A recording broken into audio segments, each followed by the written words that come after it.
All right, folks, we're just about 5 minutes past the hour. We're going to get started. First of all, thank you for coming to the second webinar in our series. It was great to see the attendance in our last AMA session in October, and now to be here for our next session in Justin Landry with Justin Landry and have such strong participation is really exciting and speaks to the community that we're building here at Ressio. Now, I'm really excited to introduce our speaker, Justin Landry of JL Talent Solutions. As we think about what Ressio is doing and what Justin is doing, they go hand in hand. So at Ressio, what we've done here is we've made software more user-friendly, making it easier for you all to adopt.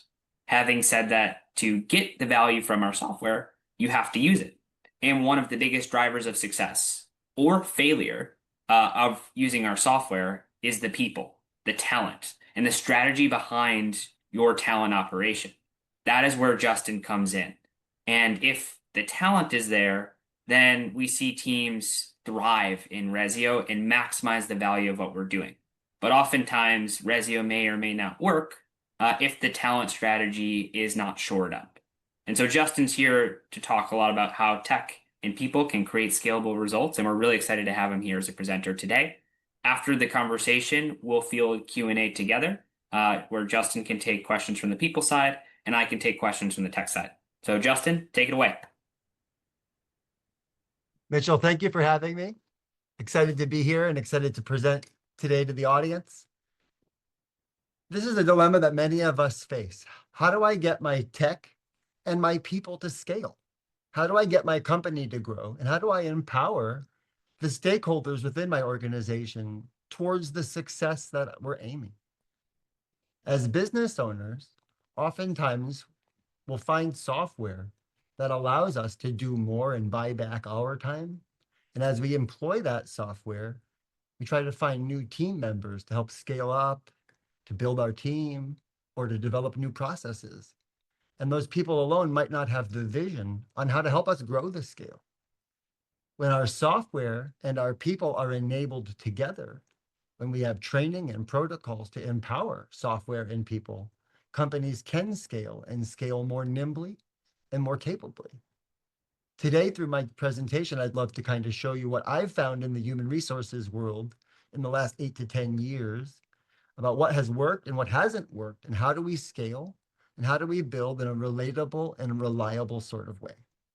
So let's dive right on in. Ressio is a great partner and a system accelerator that can help you organize your teams and your data, offers you structure. With Mason AI, the automation behind it now, there's so many other enhancements that allow us to do more with less. But I hear resoundingly from construction professionals across the nation, Justin, how do I implement this software? I've got 5 busy construction projects. I've got this billing department. We're trying to keep up with AP and AR. How do I keep up, and how do I get my systems running? My team members don't know what to do next. And my advice always is choose smaller pieces. How do we choose smaller pieces? Is by finding the right people and onboarding them with the right KPIs. And as team members can learn incrementally the parts of our software and the parts of our tools, they can execute those core elements of our company and allow us to scale and grow. If we just have software alone, it can accelerate our process. If we have just people alone, it can accelerate our energy and our culture. But together, that's the talent equation of the dual accelerator of people and tech really aligned, where your company's vision as the visionary can really be imparted through your efforts. Really powerful data here ahead. I'm going to ask you guys to kind of interact throughout. So please, in chat, if you could, think about your company. Think about these 4 areas: tech, role fit, onboarding, and KPI alignment. And just for a second, think like 1 to 5, how well are we doing? Where would we like to be? And if you'd be willing to, in chat, please share. What do you think your greatest opportunity would be? Where can you use the talent equation to help you and your company leverage more, to do more with less and with more joy? Please think for a moment, put your ideas in chat.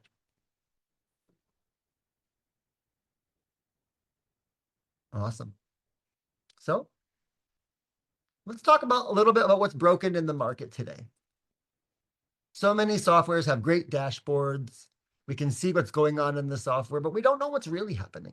We don't know why the decisions are being made in the software the way they are. The decision velocity might not be there. Inversely, we're seeing a lot of softwares are onboarded. We don't have an onboarding playbook, and our team members mixed expectations on what we should be doing with that software and how we should be manipulating that software get caught in the undulations of day to day. So much of what we do is focused on making sure that our team members understand what their responsibilities are and what the nuances behind those black and white responsibilities are. We have so many times in JL Talent Solutions where we hired individuals and those new hires, they don't know what they're supposed to do. They don't know what they're leading towards. I know you said to do these 5 tasks, but how do these tasks make us work better? That's where we need to identify with our team members, why do we not have the right alignment? 70% of tech, according to Forrester, fails because of a lack of a human alignment. Team members on our team saying, I wasn't sure how to use the software. I didn't know the software could do that. I didn't know we had a Ressio rep to talk to find out the other things we could do with our software. So knowing that, it's not that the software doesn't work, it's that our people don't know how to use our software and they're not optimized in the fluency of actuating that software to its greatest success. So in many cases, taking the time to talk about not just the single case use of the software, but the broader applicability of the software allows us to see the forest for the trees, if you will. And what Forrester is saying here is that when our people understand not just the activity, but the psychology behind the activity, the reception of success in those activities goes up significantly, significantly. And Justin, I just want to really validate this point from a tech perspective. Right. There's a lot of like no, things that we say around AI, and we think agents are going to help drive a lot of automation of human decision. But where we're at today is humans are the operators of the software. And so human alignment at its core is critical for the tech to be successful. Absolutely. Even with machine learning and large language models here and growing on the horizon, the human element of that executive deciding factor is now more core than ever in the prompts that we choose and the language that we choose as well. So thank you for that point, Mitchell. Absolutely. You know, let's talk a little bit about where do you feel the bottlenecks in your company right now? The clients that I'm working with North America wide are saying hiring is slow. It's hard to find great people out there right now. Or I'm onboarding folks on my team and it's taking forever for them to understand these activities. They seem to understand the steps, but not the granular behind it. I bought all of this great software stack for my team and they've only used these 3 things. They hang out on Slack all day. What's wrong? I have too many hours that I'm spending scaling my business. I thought the software was going to make it better. I'd love to hear in chat what works and what doesn't work, what you guys are seeing in the field.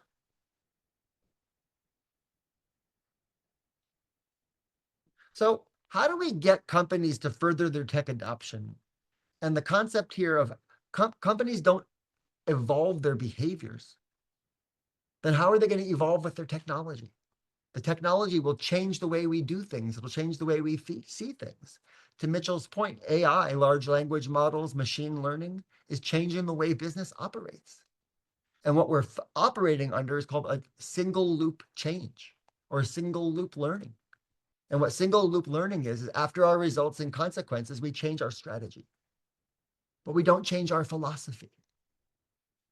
I can only speak for JL Talent Solutions, but the advent of AI, large language models, and machine learning has changed our governing variables. It's changed the way I operate my business.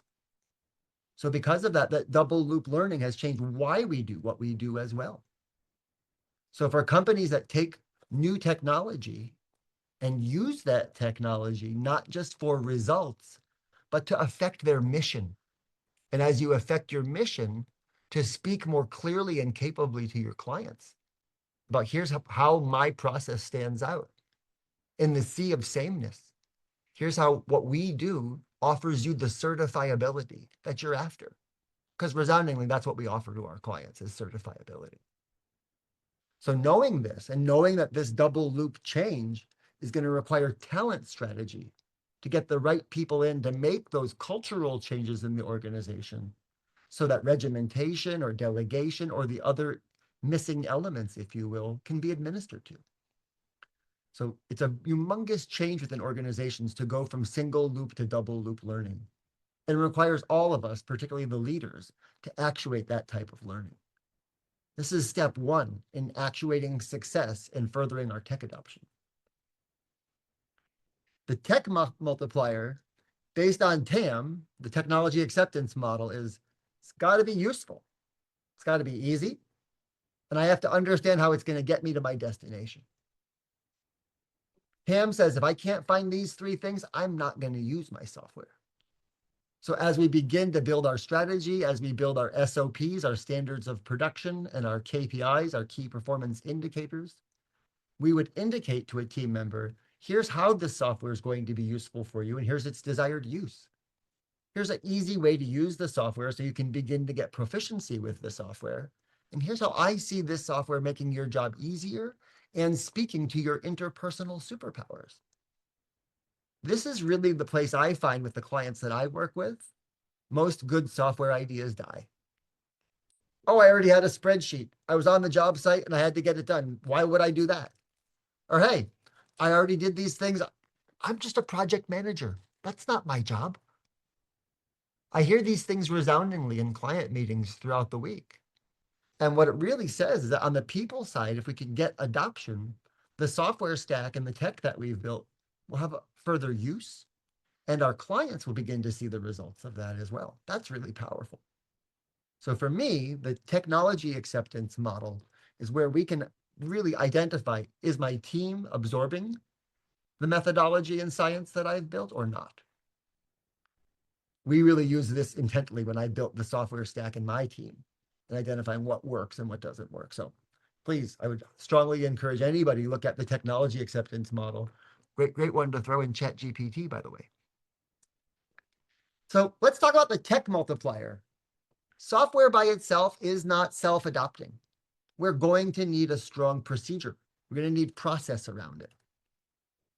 If we want this technology to bring us to our destination, we need to know what we're doing with it, who's going to be involved, what their goals are in attaining that software goals, and most importantly for us busy business owners, how much time is it going to take?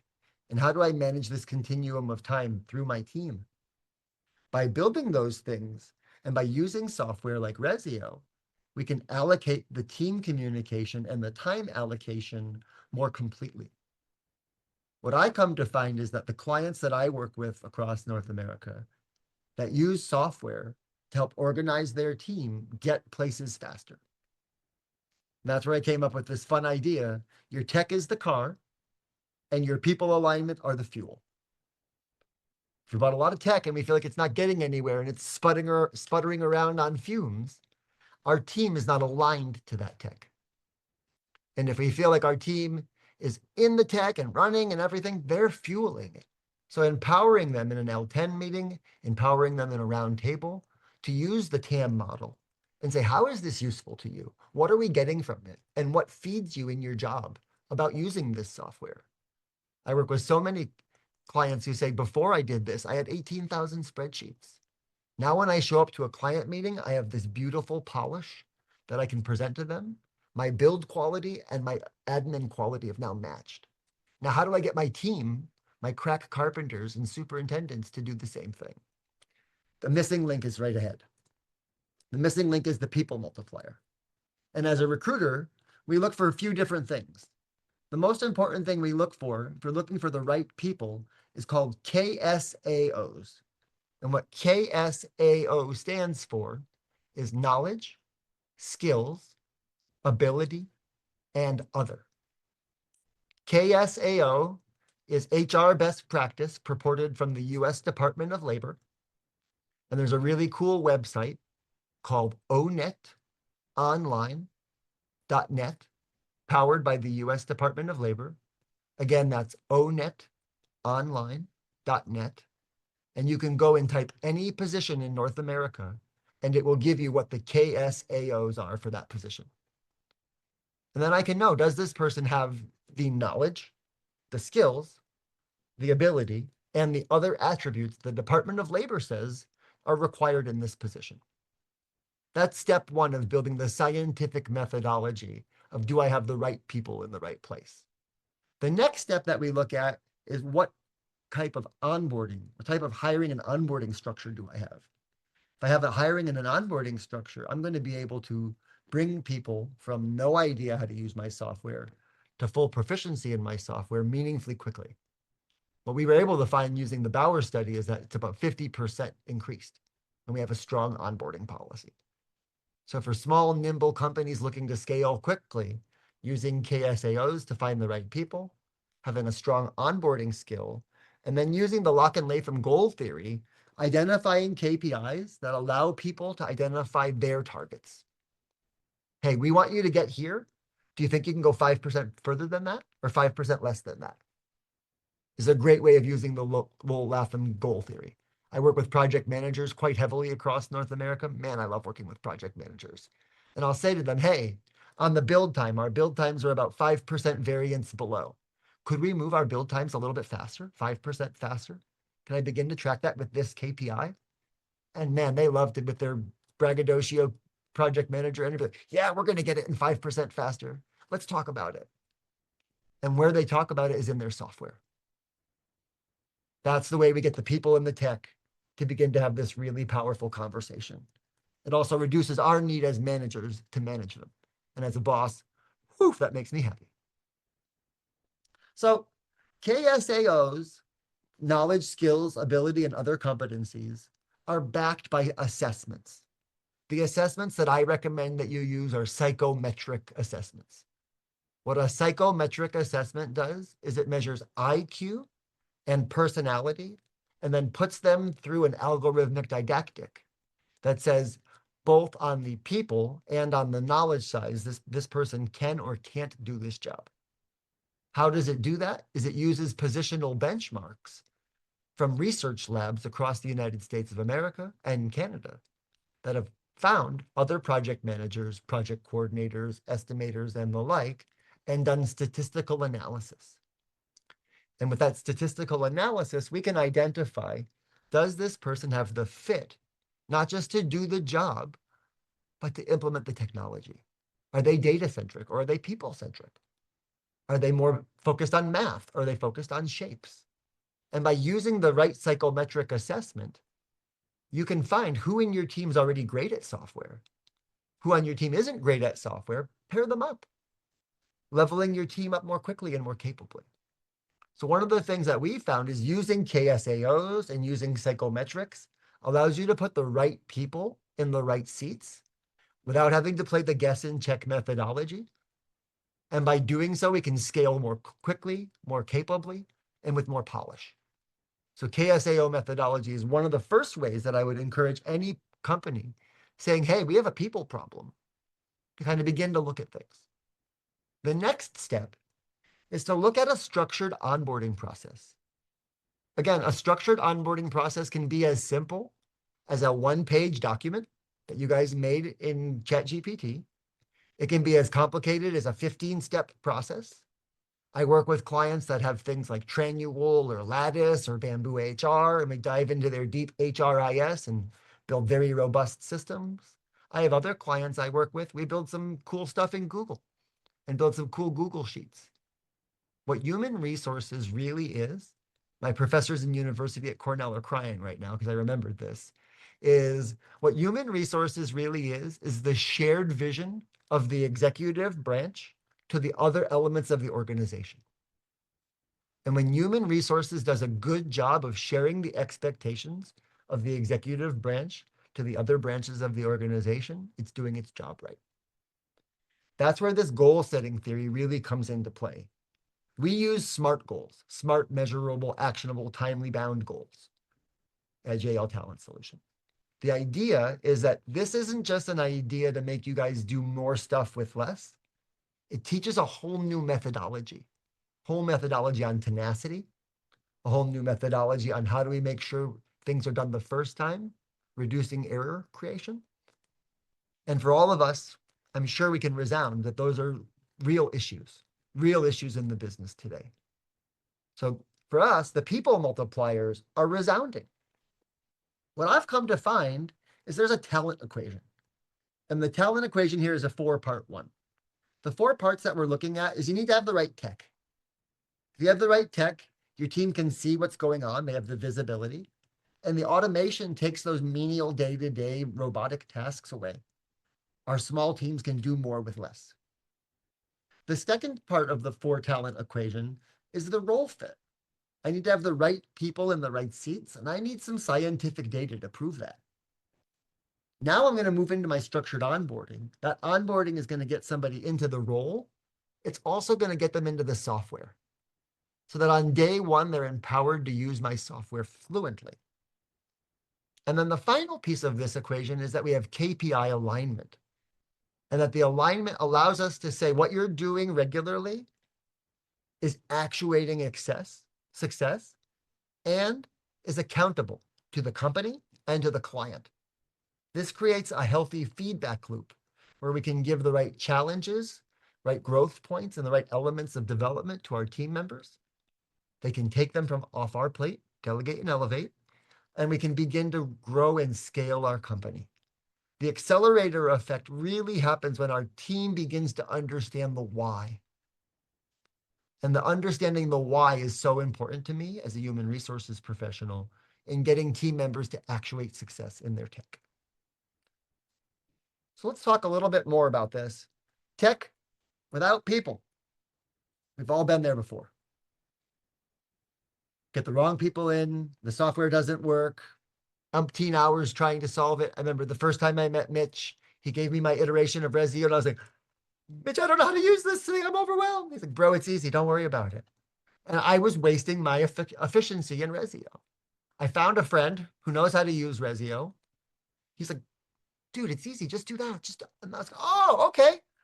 I understood what I was missing. If I had just tried to do all of that by myself, I would have been there for 3 days. I would have never been able to finish. And I would have ended up going on Fiverr and saying, hey, someone on Fiverr, can you help me figure this out? I have no clue. I would have burnt myself out, and I probably would have had the false belief this software can't do what I want it to. So how do we solve these issues? Let's talk about a balanced integration. The talent equation aligns all 4 of our systems. So we need to have financial, customer, internal, and learning growth outcomes. We need to make sure that what we're doing fits our talent equation, our motivation behind our team.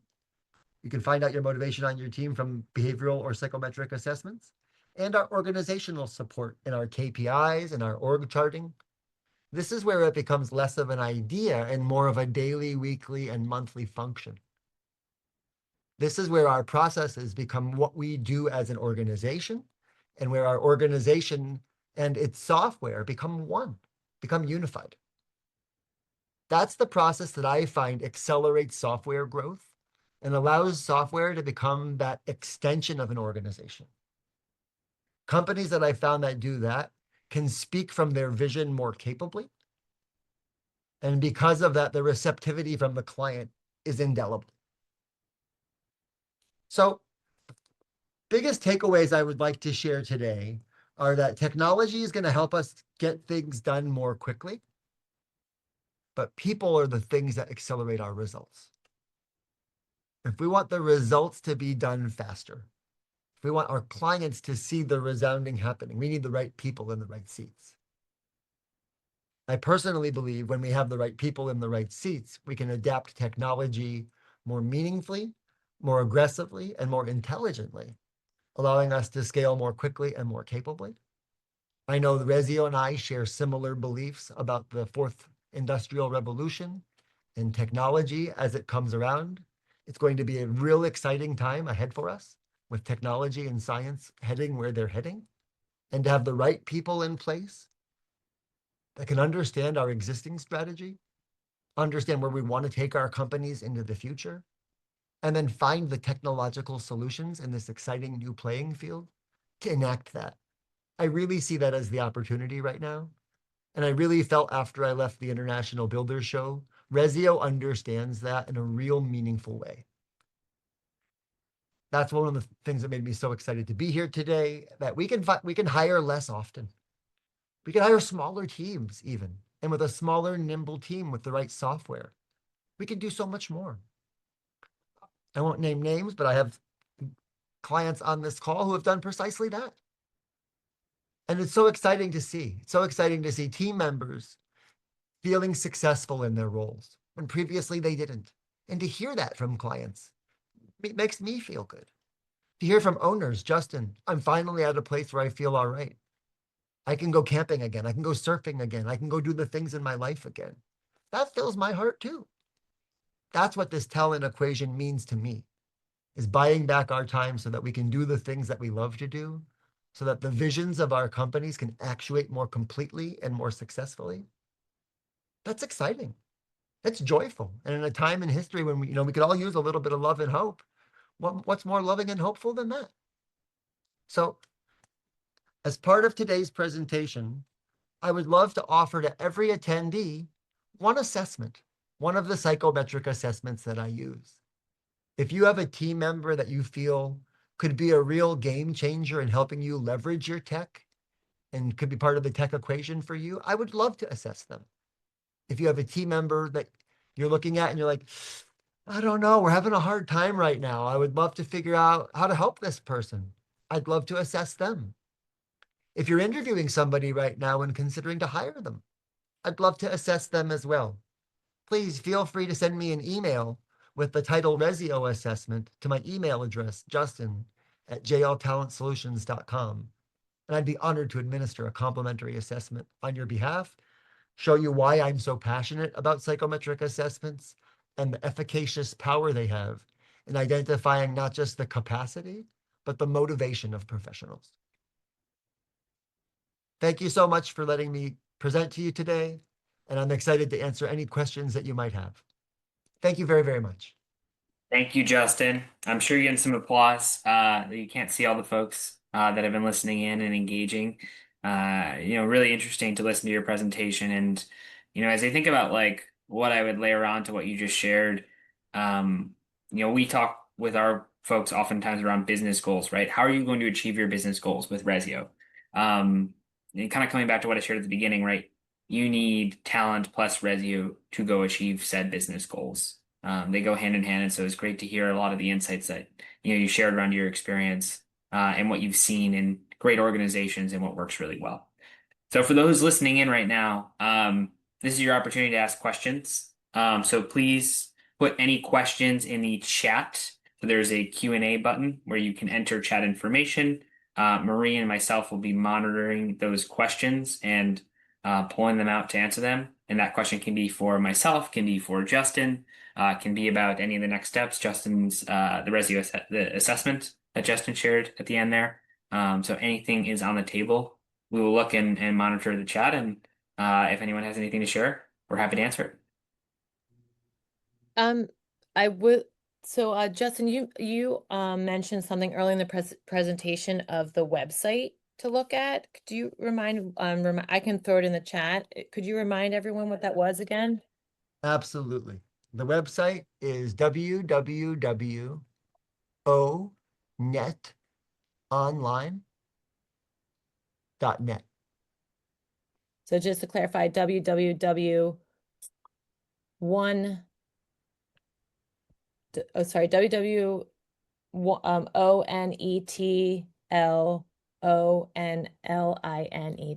all one word. Yes. Perfect. Okay, I'm gonna send that.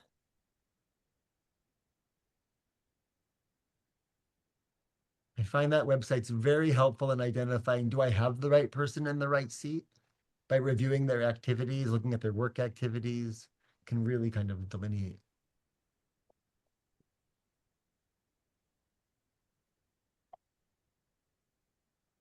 Here's a question that I think would be helpful. What's the first thing I should look at or someone should look at if adoption has stalled for onboarding? Yeah, maybe let me jump in here from a Ressio perspective quick. when we see folks excel through onboarding, typically they move quicker because there's momentum and they're going through learning part of a software, building that into their process, and then rinse and repeat. So when they stall, typically we say, hey guys, come to our customer success coach. Every person gets a customer success coach and get a sense of why we are stalled. Is it a people problem? Is it a software problem? Is it a, you know, general, hey, life has gotten crazy. Time is hard to find. But we want to get to the underlying driver as to what is causing the slowdown so that we can best assess and provide a recommended solution. I absolutely agree. The first thing that we would do is want to document, and that's where I would ask as an HR professional, do we have key expectations, KPIs, or any other scope for these positions? And then I would look at positions and look at KPIs, identify where performance has actuated and where performance hasn't actuated. And then we would do one-on-one and 360 interviews with those team members to find out why it hadn't actuated. Then I could go back to the executive on the teams and say, hey, adoption is failing because your team members are so stuck on production. They don't have time in the office. If we want to change this, they need 3 hours of office time a week. And here's the two to-dos in that KPI. I often find it's in the time allocation of the task manager that we can really actuate those things as a first step. And then Along those lines, like, what do you think when, what are like the most common mistakes when setting KPIs? Like in that same vein. great question, Marie. Oftentimes I think the thing that I see is clients will either create far too many or far too little in the number of KPIs that an employee is being measured on. I'll see clients that have, one or two KPIs that a team member is being managed upon. And then I'll see other clients that have like series like 15 to 20. And if it's one or two, I don't understand the granularity in between them, and I might lack nuance in my tasks. And if I have 15 or 20 KPIs that I'm trying to manage, I'm so lost in the complexity of those KPIs. There's a few different methodologies out there. One of the methodologies that I adhere to is called SMART KPIs. The other methodology that I adhere to is called the Big Five methodology.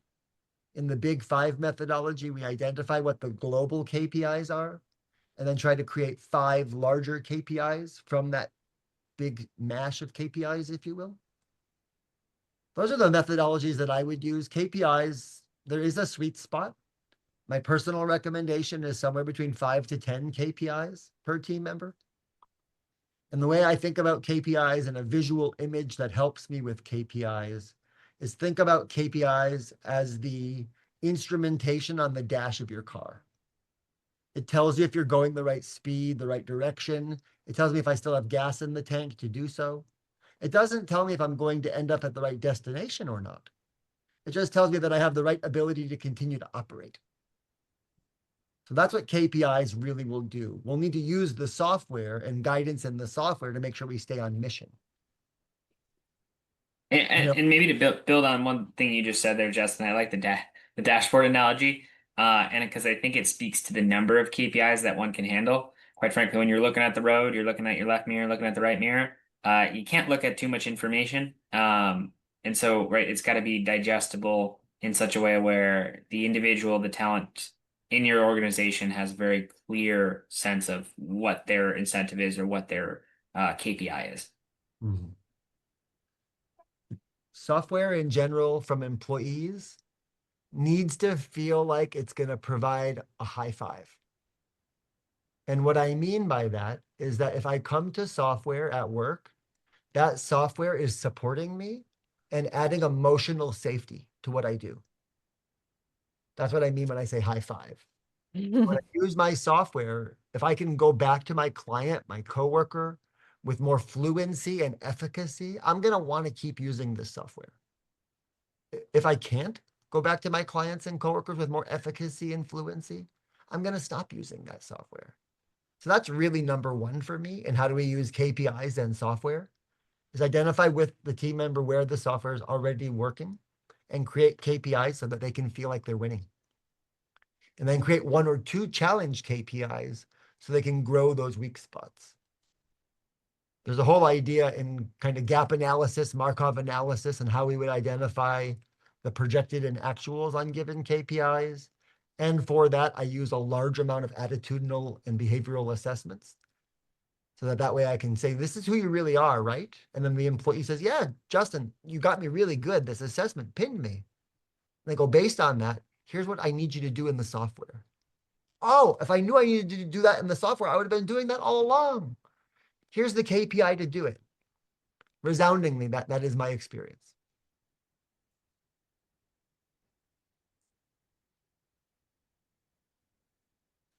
Maria, I'm sorry, you're on mute. My fault.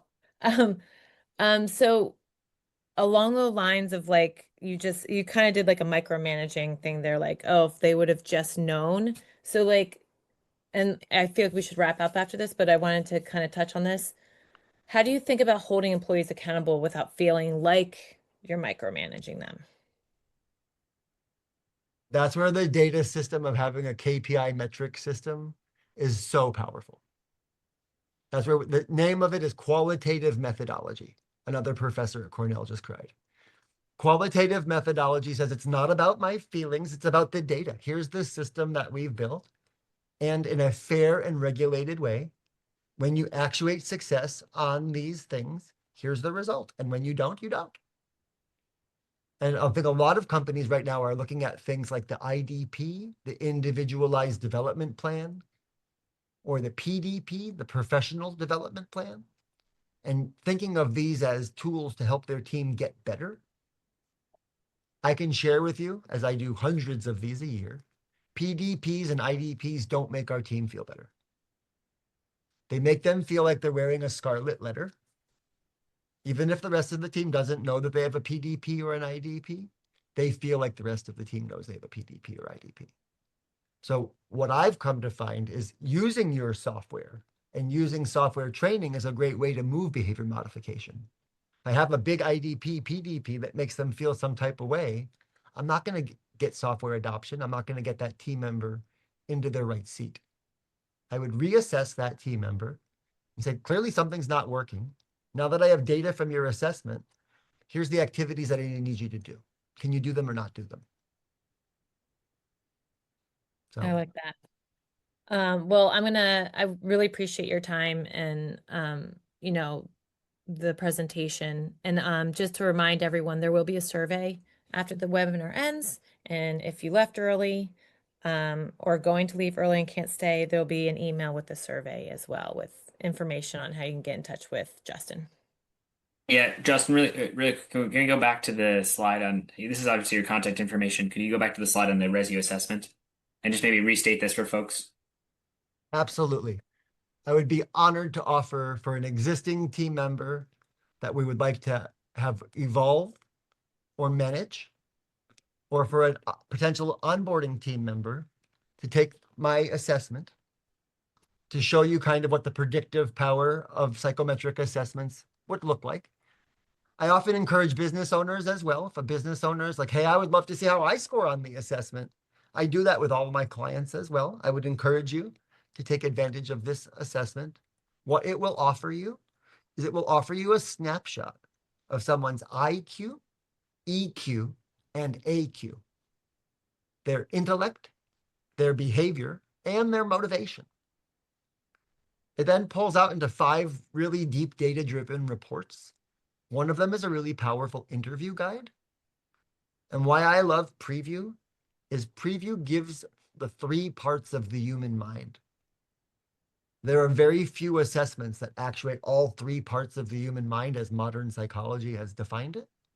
So I chose the Preview assessment specifically for that reason. And I'm very excited because the data and things part talk about how do you manipulate technology. So honored to share that assessment. Please just send me an email at justin@jltalentsolutions.com. Mention Ressio, and I'd be honored to send you out a complimentary assessment. Thank you. Awesome. Thank you, Justin. Well, look, I really want to thank everyone for attending. We're just excited to continue doing these webinars and building our community. So expect more from Marie and from us going forwards. Justin shared some contact information on an assessment for next steps.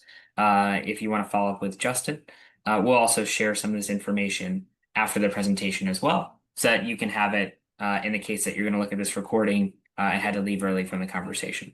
So we want to thank everyone for their time and have a great rest of your week. We'll be in touch. Thank you very much.